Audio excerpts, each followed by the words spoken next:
Dear students, कैसे हो? Myself doctor CA Hemant Kadunia, assistant professor, department of accountancy and business statistics, faculty of commerce, Shri Sanwaliya ji government college, Mandphiya, Chittorgarh.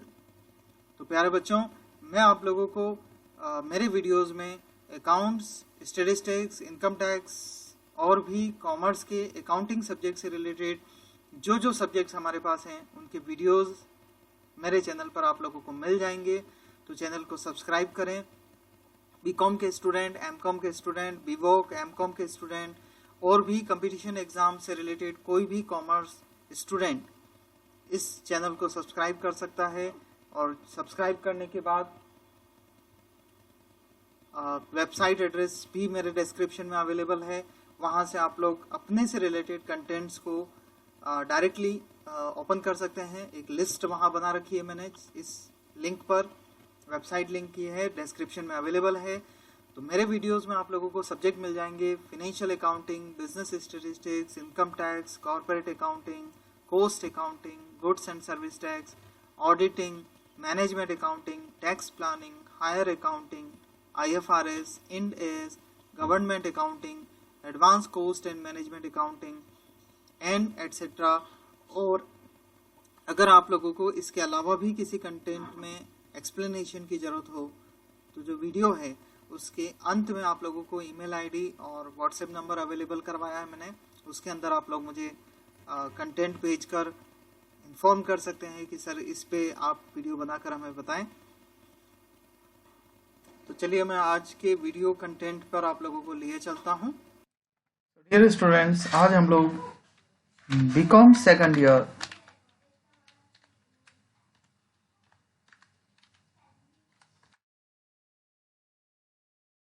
Corporate accounting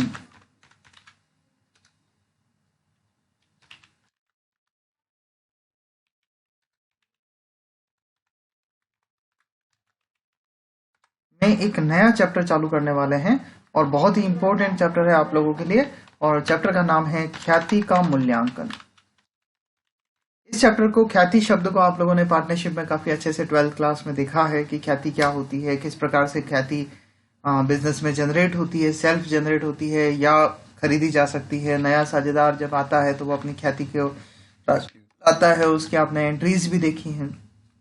इस chapter में हम लोग इसके मूल्यांकन की, कैलकुलेशन के बारे में बात करने वाले हैं। तो अगर हम ख्याति के अकाउंटिंग यानी कि ख्याति की वैल्यूएशन की, अकाउंटिंग आप लोगों ने देख रखी है, वैल्यूएशन की बात करते हैं तो ख्याति कैलकुलेशन में दो हमारे मुख्य आधार हैं जिनके आधार पर ख्याति की गणना की जाती है। ये दो जो आधार हैं कौन कौन से हैं अच्छे से आपको समझना है और इसके बाद में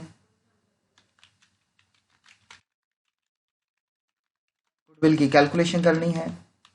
तो ये दो बेस है हमारे पास। आपने एवरेज प्रॉफिट शब्द सुना हुआ है, तो यही एवरेज प्रॉफिट हमारे लिए है, लेकिन इसको आज हम एक नया नाम दे देंगे, फ्यूचर मेंटेनेबल प्रॉफिट। कंपनी की गुडविल ज्ञात करने में एवरेज प्रॉफिट को हम एक नया शब्द दे देंगे, फ्यूचर मेंटेनेबल प्रॉफिट। अगर हम इसे हिंदी में कहना चाहें तो जो शब्द होगा वो है भविष्य में कायम रहने योग्य लाभ। और दूसरा आधार जो हमारे पास है वो है सुपर प्रॉफिट, जिसे हम हिंदी में अधिलाभ कहते हैं। इन दोनों के बेस पर हम लोग हमारी गुडविल की कैलकुलेशन करेंगे और इन दोनों को ही मैं सबसे पहले आप लोगों को एक्सप्लेन करूंगा कि किस प्रकार से हम लोग इनके आधार पर गुडविल की कैलकुलेशन करेंगे। फ्यूचर मेंटेनेबल प्रॉफिट ये बताता है कि एक कंपनी के गत वर्षों में जो भी औसत लाभ रहे उनको रखकर हम भविष्य में किस प्रकार से वो कंपनी कितना अर्न कर पाएगी, उसे हम फ्यूचर मेंटेनेबल प्रॉफिट कहेंगे। और सामान्य लाभ से अधिक लाभ को सुपर प्रॉफिट कहा जाता है। इसके बारे में भी हम लोग डिटेल में डिस्कस करने वाले हैं। तो सबसे पहले गुडविल की गणना के फॉर्मूलाज पे बात करेंगे, उसके बाद एफएमपी की और सुपर प्रॉफिट की कैलकुलेशन कैसे होती है उसके बारे में बात करेंगे। Valuation of goodwill. गुडविल की गणना में हमारे पास सबसे पहला मेथड जो है वो है बेस्ड ऑन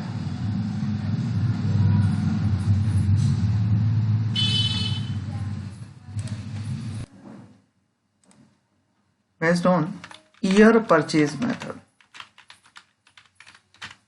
यहां हम अगर बेस्ड ऑन शब्द हटा देते हैं तो हमारा जो पहले मेथड का नाम है वो है ईयर परचेज मेथड। दूसरे मेथड का नाम है हमारे पास कैपिटलाइजेशन मेथड और तीसरा है एन्युटी मेथड।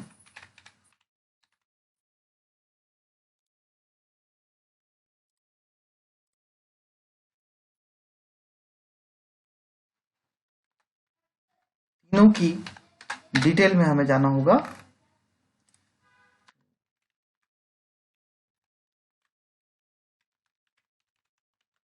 वर्षों की क्रय विधि, दूसरे मेथड का नाम हमारे पास है पूंजीकरण विधि और तीसरे का को हिंदी में वार्षिकी विधि कहेंगे। इसके अंदर भी दो वापस है हमारे पास, बेस्ड ऑन एफएमपी। एफएमपी को शॉर्ट में मैं ऑलरेडी वो बता चुका हूँ, फ्यूचर मेंटेनेबल प्रॉफिट, इसका शॉर्ट में हम लोग यूज करेंगे एफएमपी। और दूसरा हमारे पास है based on super profit. Similarly capitalisation method के अंदर भी हमारे पास दो मेथड रहेंगे,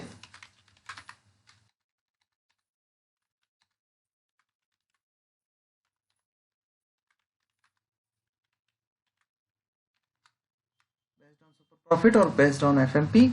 और एन्युटी मेथड में सिर्फ एक ही विधि रहेगी, बेस्ड ऑन सुपर प्रॉफिट। तो अब इनके फॉर्मूलाज के देखते हैं।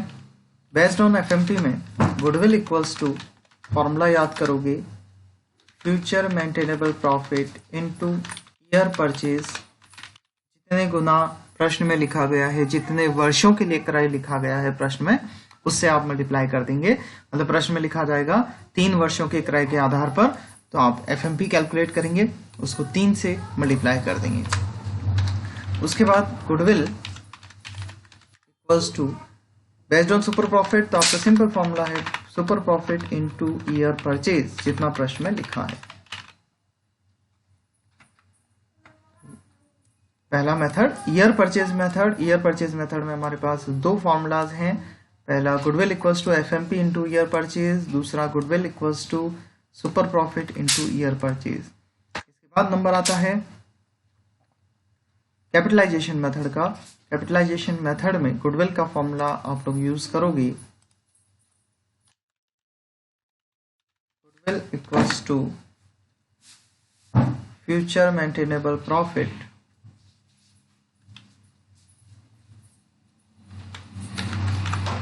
Into 100 upon normal rate of return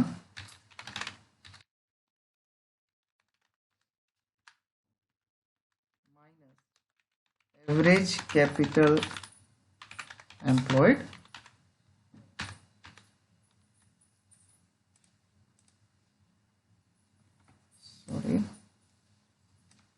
ये इस फॉर्मूला का पार्ट है।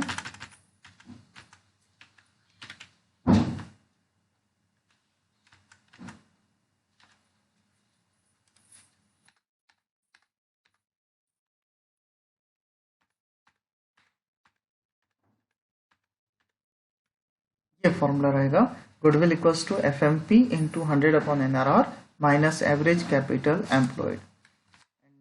जब आप बेस्ड ऑन सुपर प्रॉफिट की बात करेंगे तब फॉर्मूला इस्तेमाल करेंगे goodwill equals to super profit into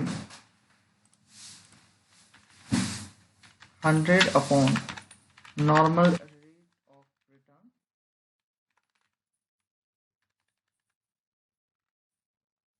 अंतिम फॉर्मूला वार्षिकी विधि के आधार पर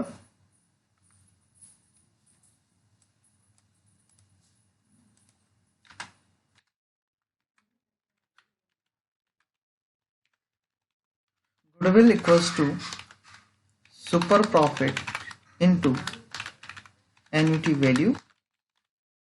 ये गुडविल के 5 फॉर्मूलाज हैं जो आप लोगों को याद करने हैं। पहला हुआ ईयर परचेज मेथड के आधार पर, दूसरा हमने देखा कैपिटलाइजेशन मेथड। एफएमपी के बेस पे अगर प्रश्न में पूछा जाता है तो goodwill equals to FMP into year purchase, FMP into 100 upon normal rate of return minus average capital employed. और अगर सुपर प्रॉफिट के बेस पे कहा जाता है तो goodwill equals to super profit into 100 upon normal rate of return. Annuity method में कहा जाए तो goodwill equals to, annuity value आपको दे रखी होगी, goodwill equals to super profit into annuity value. ये फॉर्मूलाज तो हो गए गुडविल के। इन सभी 5 फॉर्मूलाज में अगर आप ध्यान देते हो तो एफएमपी और सुपर प्रॉफिट सभी जगह इस्तेमाल हो रहा है। तो आपको सबसे पहले फ्यूचर मेंटेनेबल प्रॉफिट एफएमपी की कैलकुलेशन को सीखना होगा। चलिए स्टार्ट करते हैं। एफएमपी की कैलकुलेशन कैसे होगी? Computation of future maintainable profit. Future maintainable profit की कैलकुलेशन के लिए आपको प्रश्न की दी हुई इंफॉर्मेशन को 2 पार्ट में बांटना होगा, पास्ट और फ्यूचर। ऐसी इंफॉर्मेशन जो पास्ट ईयर्स से रिलेटेड है उसे आपको पहले टॉपिक में कवर करना है, और जो फ्यूचर से रिलेटेड है मैं आपको दूसरा फॉर्मेट बताऊंगा, सेकंड फॉर्मेट में आपको उसे काम में लेना है। तो ऐसी इंफॉर्मेशन जो पास्ट ईयर्स से रिलेटेड है उसे आप इस फॉर्मेट में रखेंगे। एग्जाम्पल के लिए मान लीजिए आपको 3 वर्षों का प्रॉफिट प्रश्न में दे रखा है, तो 3 कॉलम बनाकर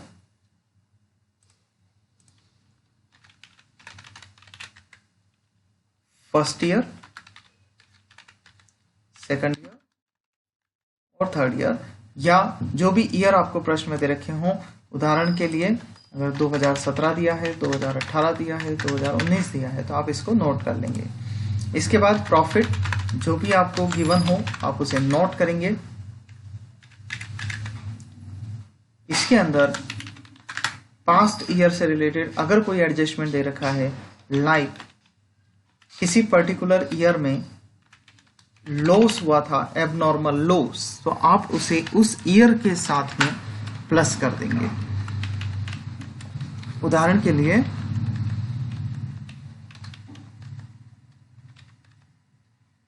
अगर 2018 के साथ आप ईयर में लिखा हुआ है कि उस ईयर में आग लग गई थी, उस ईयर में आग लगने के कारण 60,000 रुपीज का एबनॉर्मल लॉस हुआ, तो आप उसे 2018 के ईयर में जोड़ दोगे। ये पर्टिकुलर ईयर के साथ होगा, आपको सभी के साथ नहीं करना, सभी ईयर में नहीं लिखना है। उसके अलावा एक बात और इम्पोर्टेंट है कि abnormal loss non recurring nature का होता है, वो पर्टिकुलर एक ईयर में हुआ, हर साल नहीं होता। इस वजह से इस लॉस की वजह से उस ईयर में हानि होने के कारण प्रॉफिट को कम कर दिया गया होगा। अगर हानि नहीं होती तो वो प्रॉफिट नेचुरल सी बात है ज्यादा होता, इस वजह से आप इसे वापस ऐड कर देंगे। इसी तरह से अगर प्रश्न में एबनॉर्मल प्रॉफिट दे रखा है किसी पर्टिकुलर ईयर के साथ, आप उस ईयर में से उसे माइनस कर देंगे। जिस भी ईयर के साथ दे रखा हो उसमें से माइनस करना है। और पर्टिकुलर पुरानी ईयर में अगर आपको नॉन रिकरिंग इनकम किसी पर्टिकुलर ईयर के साथ दे रखी है तो आपको उसे भी माइनस कर देना है कि ये ईयर ये इनकम उस पर्टिकुलर ईयर में हुई थी लेकिन अब नहीं होगी, तो प्रॉफिट कम होगा। इससे हमारा एडजस्टेड प्रॉफिट कैलकुलेट हो जाएगा। एडजस्टेड प्रॉफिट की हेल्प से तीनों ईयर के जो प्रॉफिट कैलकुलेट हुए, इन एडजस्टेड प्रॉफिट से आप लोग एवरेज प्रॉफिट कैलकुलेट करेंगे और वहीं से हमारा नेक्स्ट फॉर्मेट चालू हो जाएगा।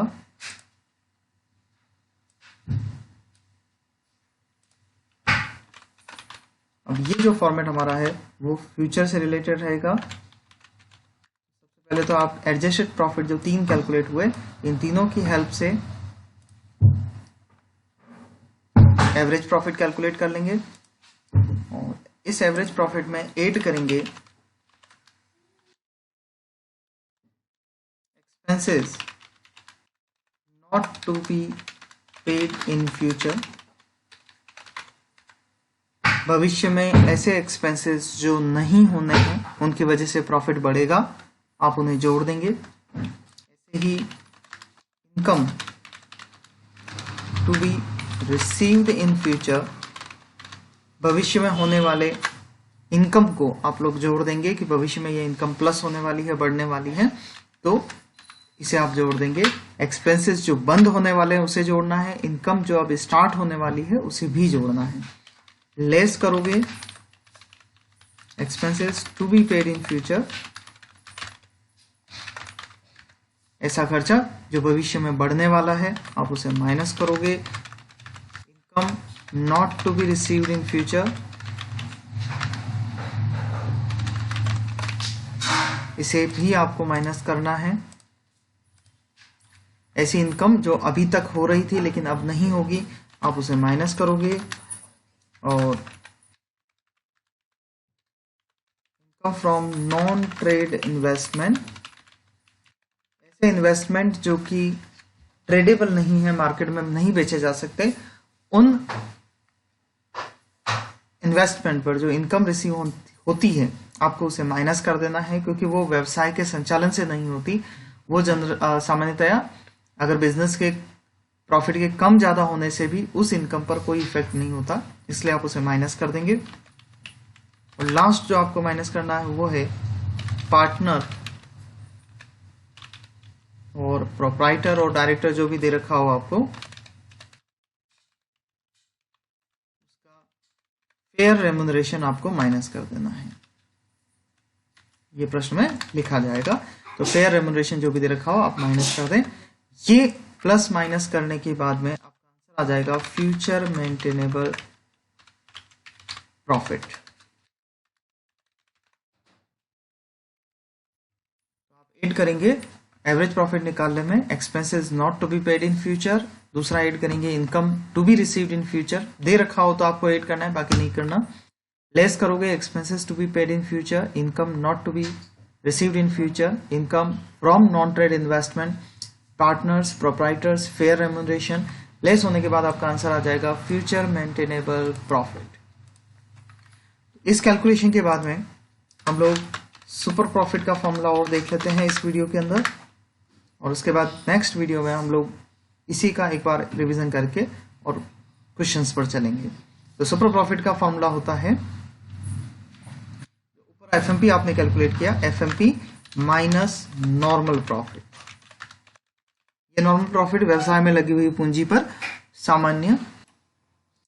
स्टूडेंट्स, आप लोग मेरे पुराने बनाए हुए वीडियोस और फ्यूचर वीडियोस की लिस्ट पाने के लिए स्क्रीन पे आप लोगों को जो गूगल साइट एड्रेस आ रहा है, इस एड्रेस पर आप लोग वेब ब्राउजर में टाइप करके और वीडियोस पर जा सकते हैं।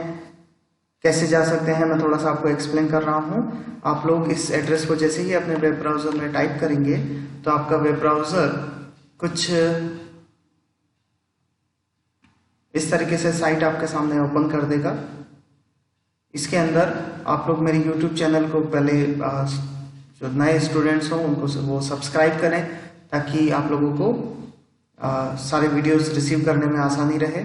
इसके बाद देखिए ऊपर की तरफ मैंने सब्जेक्ट वाइज लिस्ट दे रखी है, एक बार यहाँ नीचे की तरफ भी लिंक है।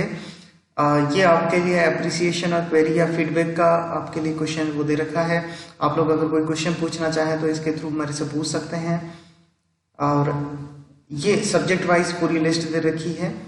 अगर जैसे आपको इनकम टैक्स का वीडियो देखना है या स्टैटिस्टिक्स का वीडियो देखना है, जो भी सब्जेक्ट का वीडियो देखना है, आप उस सब्जेक्ट पे क्लिक करो, आपके सामने पूरी की पूरी लिस्ट खुल जाएगी। और पर्टिकुलरली जिस वीडियो को आपको देखना हो उस वीडियो पर क्लिक करेंगे तो सीधे वो वीडियो आप लोगों का स्टार्ट हो जाएगा।